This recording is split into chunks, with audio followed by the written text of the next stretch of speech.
So do you think that and these are questions I've asked other people, so I really want to get your take. So do you think that because you started making art so young and developing your own style, like I really feel like you have a point of view in your work, um, the work that you have produced, because I know you make comics and zines and you'd like to make more, but do you think that your audience has grown or changed as you progressed, even as a instructor? Do you feel like your audience has kind of grown or developed with you? Oh yeah, I mean, I think some of what had held me back from making work in the past is feeling like the world wasn't ready for the stories that I had to offer. Like they Mm, felt too out of left field. But definitely moving to the Bay, getting to meet other artists that are working, like what you created with Nothing Good Happens at 4 a.m. Like the idea of black horror as a genre has like really expanded a lot. I would say that yeah, as I've continued to produce, a lot of times it's people asking me to make things. I was asked to participate in the We Belong anthology, which was nominated for a Lambda Award. Woo, we didn't win, but we did get a nomination. Creating a piece that was all about what if I was a scientist and like I enter this other reality where I was actually like a bioengineer. I really feel like so that story involves the scientist version of me coming up with like a biological battery alternative to like lithium batteries because I was like bummed out by what was going on with the mining in Congo and in right. Bolivia and stuff. So my ultimate goal as an artist is to like help drive humanity forward to the possible future that could allow us to continue to exist. My parents named me Gaia. So this idea of like the planet being conscious or like having an understanding that we're all connected has Mhm. been my life's philosophy since birth. Like I was raised and taught all about things involving the climate. And so Supercluster, the graphic novel series that I'm working on, takes place in a future where people have been able to find alternatives. They're not perfect, and like in a lot of ways there's still a lot of systemic inequality and stuff, but a lot of what inspires me to tell this story is feeling fatigued with the typical dystopian literature. Like Mm, I love a good dystopian fiction, but it feels like the only thing people can imagine for ourselves for what happens next. And so I want to really show not just anybody, but specifically like black and brown queer people surviving and having fun and like having community in a future that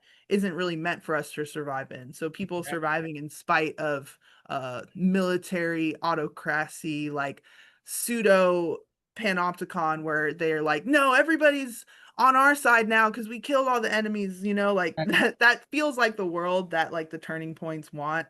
Mm, But I'm incompatible with that sort of world, right? So I right. want to write a future that's compatible with my continued existence. And I think But I'm noticing a lot of people want those types of stories as I was gonna well. say we're finding our audience more and more now than ever. Especially speaking to Black and Brown queer people that like we've been sort of blocked out of other spaces for so long, and you might have one or two people pop up, but I think like you said, the future that we want to see, I think we have to create it and talk about it in ways that make sense for us from our own voice and our own point of view. I think other folks have tried to speak for us in so many genres, whether it's comics or movies or television, that it's foreign to us. And we're like, no, we're going to take the lead and we're going to say, how it's determined. And I think that's so important. So that's kind of why I was like wondering if you feel like your audience has shifted with you, because I feel like mine has for sure. And it's grown, it's expanded surprisingly, but I'm happy about it.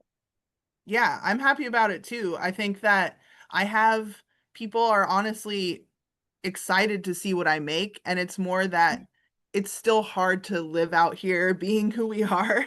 Yeah. And so I'm still getting my act together so that I can satisfy this audience that I've been building for over a decade at this point. I mean, when I was writing the script for the chapters 2 and 3 of Supercluster, I was writing that with a cohort of students and professors who are being impressed by the work, you know. So I have some professors and academics in like decolonial theory that are like excited to read my comics, you know what I mean? Or even people like John Jennings, who was the reason I went to the MFA in comics program. You know, I went to the BCAF in 2018 and brought my sketchbook with me and showed it to him, and he was like, man, you got to apply to this program. That was in 2018. You know, Right. he's gone on to write for Marvel.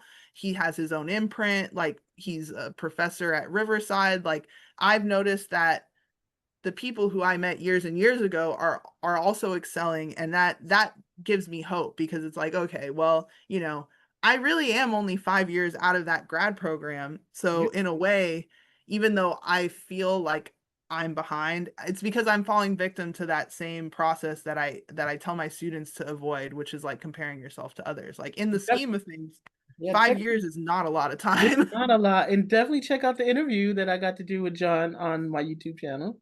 Okay, yes. Yeah, sat down with John, who's amazing. He's an amazing mentor for me too. So let's see, what is my next question? I think we talked about this before, but this is a huge question that I've been asking during interviews. So if there is one thing that happened during the pandemic, change that we've made that you think we should continue to do, what would that be? Well, I feel like the pandemic caused people to consider, well, I mean, amongst a certain cohort of people, right? Like a lot of people just want everything to go back to normal. But I Yeah. do feel like COVID was one of the big like dawning of a new age moments of like our time, just Mhm. in terms of like conscientiousness of how fragile everything is, whether that's our health, whether that's the global supply chain, just really a greater understanding of the interconnectedness of everyone, Right. um, and that when we're all standing in a room together, that we're breathing the same air. And so if we can have good practices with each other, caring for each other, masking in crowded public places and stuff like that, I see that more at like an SF Zine Fest than I do at a concert, right? So I Yeah. think that there's something about cartoonists that we're naturally can be solitary creatures who Yeah. are working our bodies almost to the breaking point, where Yeah. we have to be health conscious, right? So I notice a lot more cartoonists are willing to do that work of masking in public. And And also in the uh, Bay Area, I think we're just more um not only just health conscious but just conscious of each other. I've traveled recently to Albuquerque and then to Seattle, and I feel like in between those stops, so going to different zine fests and comic festivals, people are looking at me like I'm crazy because I'm wearing a mask. But once I get to the con or get to the zine fest, everyone is wearing a mask, and we have that same like-mindedness. Like, yeah, we have to have community care. um, but in between those spaces, oh my gosh. It's mainstream society is almost I'm afraid to say it, but there's a backlash from the consciousness that was brought up by COVID. People want to go back to the way it was, so to speak, yeah. I and had don't. somebody just make fun of my video. I did, I just post that masks are required and I upload those drawings to YouTube. Someone just made fun of it, like two or three different people. Oh my God, I can't believe you're wearing a mask. Who wears masks in 2025? I'm like, what are you talking about? Like, it Also, is, how does it hurt anyone else that yeah, I'm wearing a mask? exactly. What it is that it's reminding people that this is still an issue, and they don't want to be reminded of that. Yeah. Yeah. And if you don't want to come, if you don't want to wear a mask, don't come to my event. I mean, it's really simple. It's that easy, It's that simple. and you're still going to have plenty of attendees. Yeah, exactly. I So just it's water off a duck's back at that point. for sure. So is there actually I didn't ask this I didn't ask Will have, but I'm gonna ask you. So does art have to be political? Is the act of making art inherently political or uh I think even, and sometimes especially when people don't intend it to be, it is. yeah, for sure. I think that For sure. art is always political, and that people who try to shy away from politics in their art are unconsciously reinforcing whatever the status quo may be. Yeah, and And that's that it's um I think it's interesting that a lot of young people right now are more engaged in like escapist forms of art than maybe like politically conscious forms of art. And I think that reflects the way that our culture has become so like it feels less possible to like enact a change on the world using one's own voice because of how mainstream media and politics has made it seem like there are a few people with all the power and everybody else has no power, right? It's like, well, if that's the case, then I just want to make art about my fairy dreamland Yeah. wonderland, right? Like I don't necessarily want to make work that is socio-politically informed because it just feels like a waste of time or energy or something, right? And it really does help further this idea that some people are allowed to live in that fantasy paradise while other Yeah. people are like in a mine shaft somewhere, Yeah. like digging in the dirt so that we can have a brand new iPad, right? Like Yeah. whether or not and I say that as somebody who's talking from a laptop, like we're all implicated in it, but whether or not we want to prop up the illusion of it all Exactly. is our power as an artist, right? And so in the story that I'm writing, there's no more oil, but people are using algae instead as like Mm, an alternate power source. And there's okay. all these ways that I'm trying to think about how, because the tech companies are using data, but data is such an abstract thing, right? So in my universe, it's all goo. Like it's all being stored in this algae, this like goo, and that's really gross and people don't want to see it, but they need it, and I'm thinking about that as a metaphor for the way that there's this essence, this muck in our society, what that the muck of white supremacy or the muck of capitalism that we, given the current conditions, have to wallow in it to a certain extent, Yeah. but I don't have to pretend that it's nice, right? Like I don't have to pretend that it's the best thing ever. I can be real about that and Yeah. say, I don't like this, I don't consent to it, but I'm Right. not powerful enough on my own to single-handedly change it. Here, let me invent this other world that talks about that. Right. So that we can somehow communicate across these knowledge gaps, because that's the other thing. I am a huge nerd and I love to learn, and that is not the way a lot of people are addressing and facing life right now. And so what Sure. I'm realizing is that a lot of people want entertainment. Mm. How can we couch the entertainment with consciousness raising material is what I think is That's really the important. biggest challenge I feel like I'm facing too, especially when I'm talking about such heavy topics and Yeah, grief. uncomfortable. That's people don't feel they want to read something that's going to make them forget about their grief, right? Like how can we talk around the subject or make something where we're almost tricking the reader into thinking about something difficult? Yeah, 100% for sure. Um, let's see. Oh, I I've been asking folks, what's one creative thing? I know you also play instruments. You play guitar, right? I play bass, I play guitar, I play drums. I'm very musical. So is there something else outside of music or visual art that creatively that you would like to try? Maybe acting or I don't know, photography or sculptures or something else that you want to try your hand at? Well, I've been making sculptures actually. Nice. Yeah, this is cardboard and paper mache. And it was originally supposed to be, I was trying to create like an outer space installation for a Halloween party, but Mhm. I got really sick before Halloween, and so I paused the production of it. But I am very interested in sort of uniting some of the different practices that I already have. Like as an ADHD person, I want to do it all. I want to do it all and more. Like I want to voice act. Actually, it was so random, but I ended up making a friend with this person who scores animated films. Wow. And I was like singing in a park somewhere, and this guy heard me and he's like, "Can I record you?" I was like, "You know what?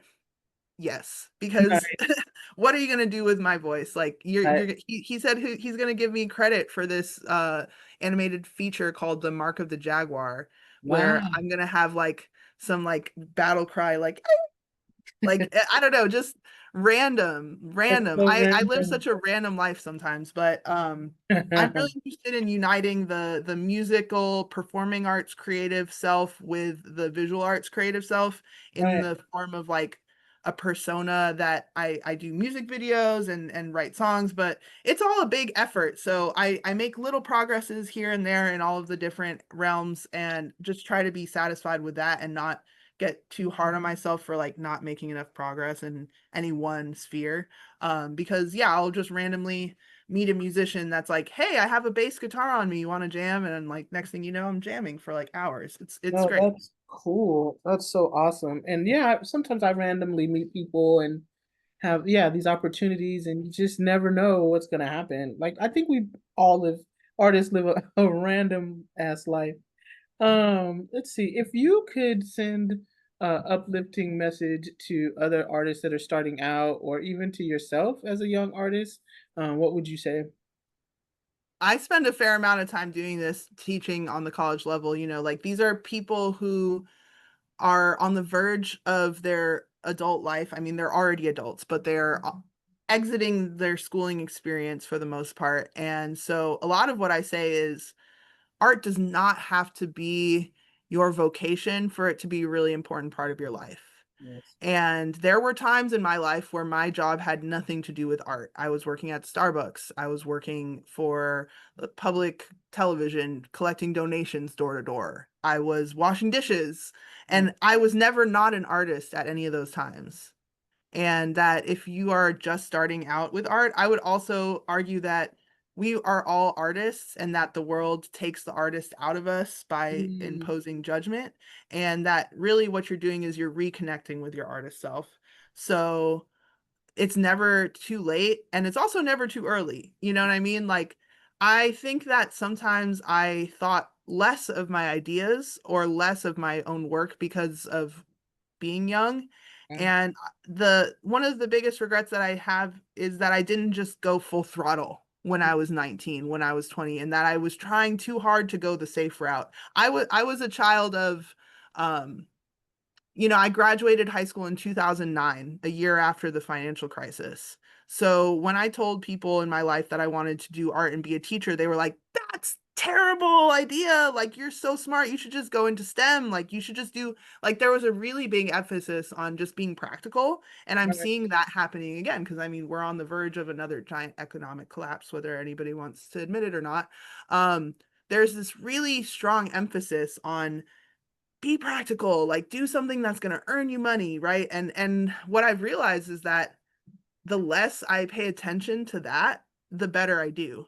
Right. Because the more like as artists,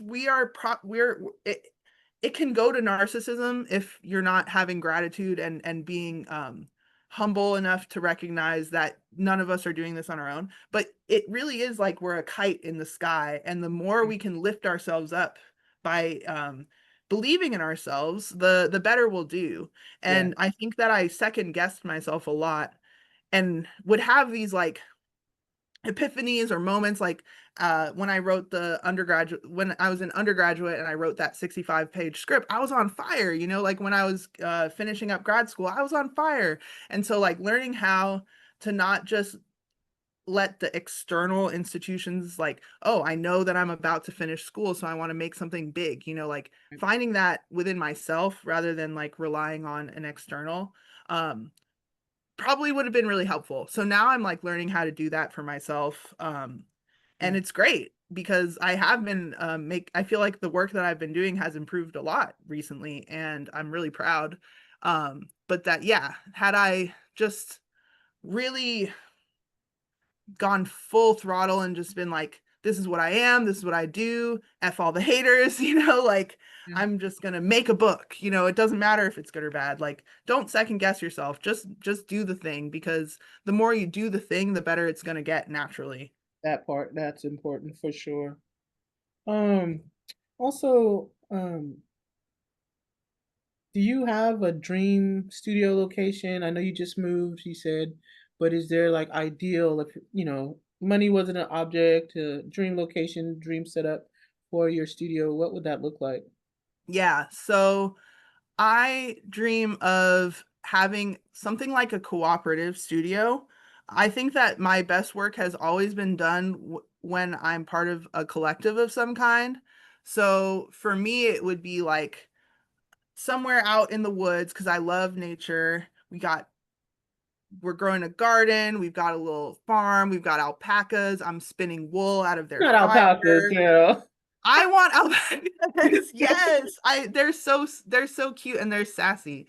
Um and just like a big barn house or something where one floor is like all wood shop and then the upstairs is like all like digital design studio and Oh, then like okay. each of us have our own little like cubicle.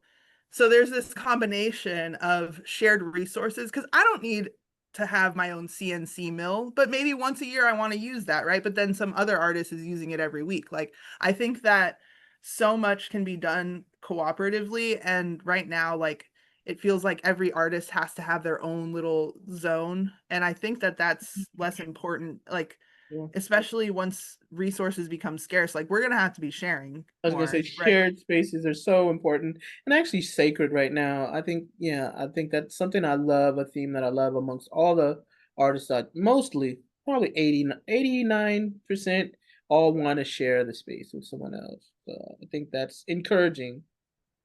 Yes.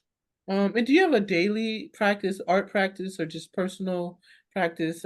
Amir, the photographer, and myself, we're talking about meditation and prayer every day, trying to get into our sketchbook or take photos. Is there something you try to do every day? So I go in and out of phases of my daily practices. The daily practice that is ideal for me is to create something in response to something that happened in the day. I think the longer I live, the more I realize that I be forgetting.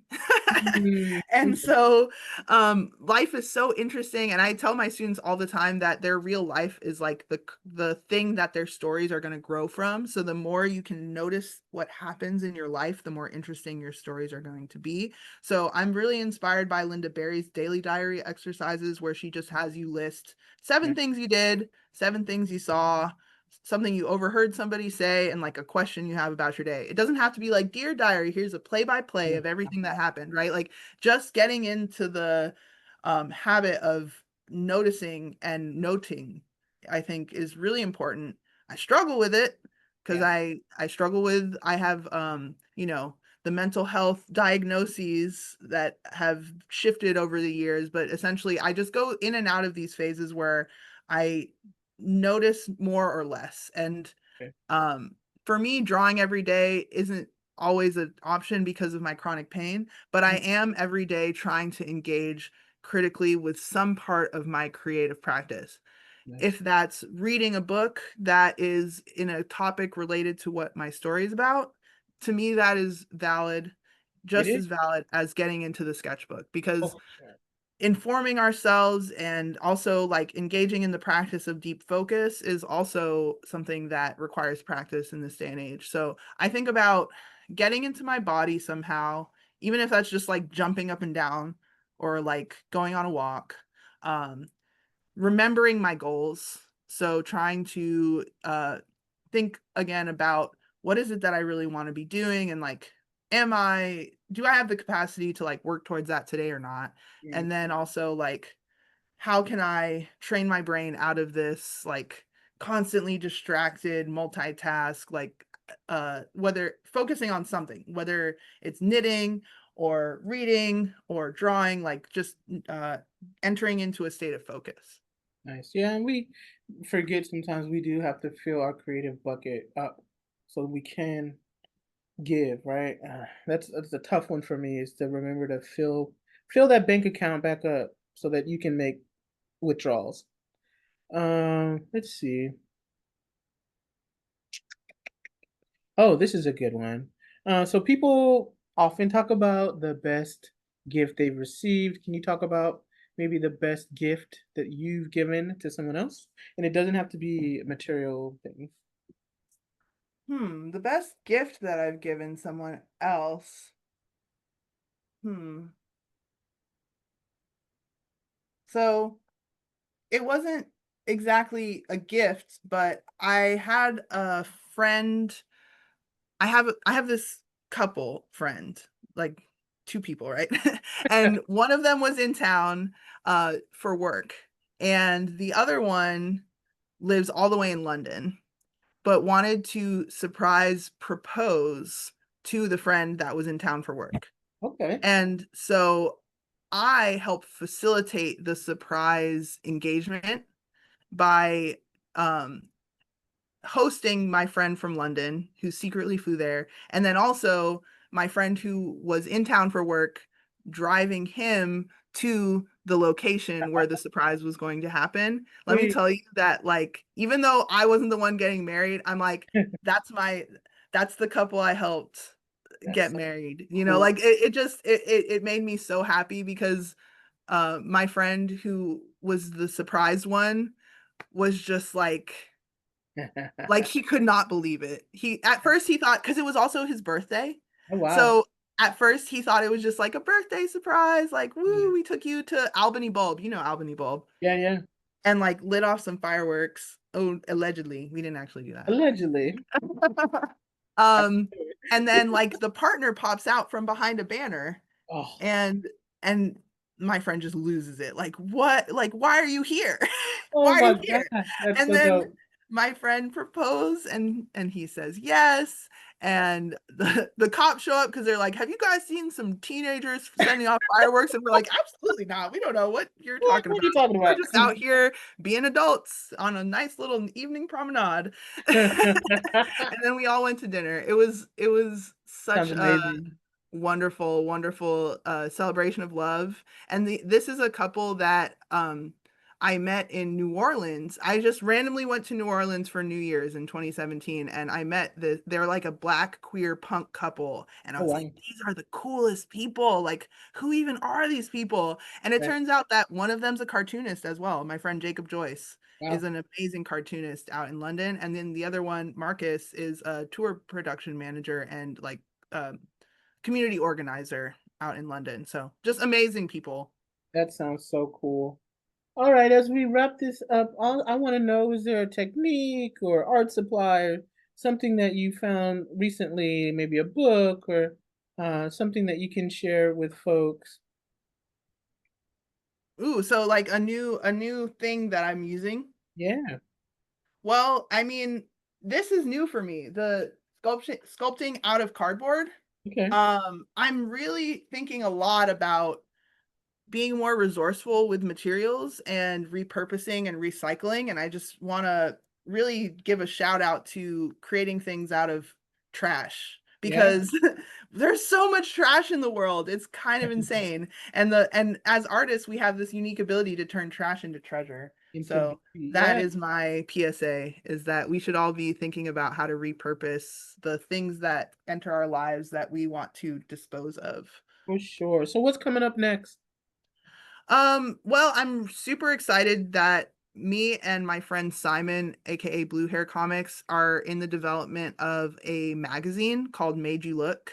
All right. And we are going to be developing a quarterly comics and everything magazine where we review music we like, comics we've read, restaurants in the Bay Area. Like, basically, we've just decided, like, we have lots of interests and we love colorful, fun design. Like, we need to be making a magazine. So, And the ultimate goal of that magazine is to host other artists, other cartoonists for like chapters. You have a four-part story you want to tell.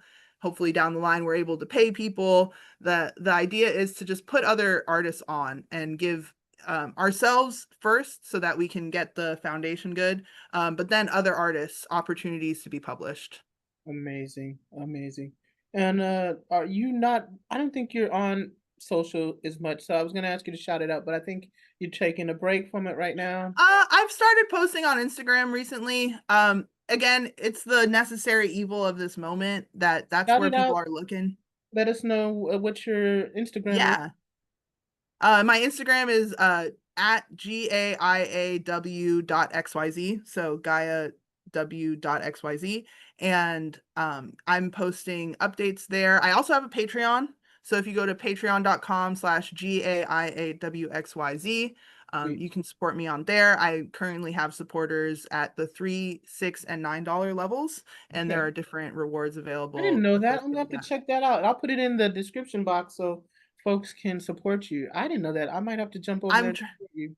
Yeah, I'm trying to. So, one of my New Year's resolutions for 2026 is to like really start pushing that more because especially like in the $6 tier, I haven't had a chance to start producing this yet, but that tier is going to be associated with video content. So all Okay. of the tutorials and things like I want to be sharing the knowledge that I've gained over these years, and especially how I teach to college students. Like I want to be able to share that with anybody who can support me a little bit to help offset the cost. But yeah, that's the ultimate goal. So Patreon is definitely a place where I'm already posting, and I plan on doing even more like formalized like classes and workshops through it as well. Sweet. No, I'll put that in the description and that'll help me be more accountable. I'm so bad with my Patreon and I want to push mine too, but it's like, all the things. It's But all the things, right? But people want to see it. That's the thing. I make a post even if it's just like, this is my birthday party. Look at the pictures. And it feels better to put that somewhere where it's like people who really support me versus Instagram. We were already talking about how that audience is everything. So, we're gonna get audience members who want to support us, even if it's just $3 a month. Like that makes people see you with so much more respect, I feel like, versus the thousands and millions of possible artists they could be looking at on Instagram. yeah. Well, this has been amazing. Learned so much more about you. I appreciate you so much. I love your art and you're just awesome person. One of the few people that's been in my community for so long. Just sweet, sincere person. And that's what it's all about. I really appreciate you sharing space in real time and on Zoom with me. Thank you, Avi. I appreciate that a lot. And I've just been so happy. I mean, ever since that first Oakland Creates, I've just watched it grow and evolve. And it's been awesome to see how much you've been able to generate a community out of basically thin air. You know what I mean? Like I Man, mean, we were all already here, but like the way that you've been able to bring people together is something really special. So thanks for thinking of me for this interview. It was actually really fun. So I hope that they're all this fun for you and oh my that, God, it's always fun. I mean, I love yeah. finding out things about people that you think and then you're like, oh, I didn't know that about you. So it's awesome, awesome. So thank you, kudos to you, thank you so much, and I look forward to more stuff. Like I said, I'm gonna jump over there and watch you on Patreon too, because you've been growing too. I think you've matured a lot over the years, and whether you know it or not, I think you're awesome. So Oh, I appreciate that. Thank you so much. And I look forward to all of it. Yeah, it's going to be awesome. sweet, thanks.